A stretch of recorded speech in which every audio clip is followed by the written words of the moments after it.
అతన్ని ఎందుకు అంత కర్కశంగా చంపాల్సి వచ్చింది? ఎందుకో తెలుసా?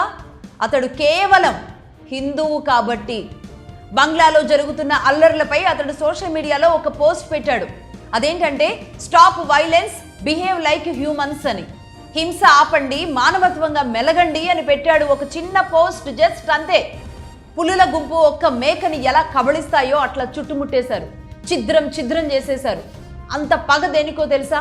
అంత భయానకం సృష్టించడం వెనుకున్న భయంకరమైన క్రీడ ఎందుకో తెలుసా?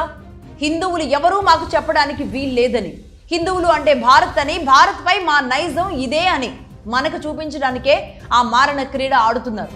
అసలు జరిగిందేంటి? బంగ్లాలో అల్లర్లు ఎందుకు చెలరేగాయి? మనం ఖచ్చితంగా తెలుసుకోవాల్సిన విషయం ఇది. ఖచ్చితంగా ప్రతి ఒక్కరూ తెలుసుకోవాలి. వారం రోజుల నుంచి జరుగుతున్న ఈ క్రీడ మీద దీని పూర్తి విశ్లేషణ అందించడానికి ఎర్ర జర్నలిజం ఇప్పుడు ఈ క్షణానికి సిద్ధంగా ఉంది. చదువుకున్న వాళ్ళైనా, చదువుకోని వాళ్ళైనా సరే, మామూలు వ్యక్తులైనా, సెలబ్రిటీలైనా, అది ముస్లిమ్స్ కావచ్చు, క్రిస్టియన్లు కావచ్చు, హిందువులు కావచ్చు, ప్రతి ఒక్కరికి, భారతదేశంలో ఉన్న వాళ్ళకి, ముఖ్యంగా మన తెలుగు రాష్ట్రాల్లో ఉన్న వాళ్ళకి తెలియాల్సిన, ఎవరు చెప్పని విషయాలు ఇవన్నీ.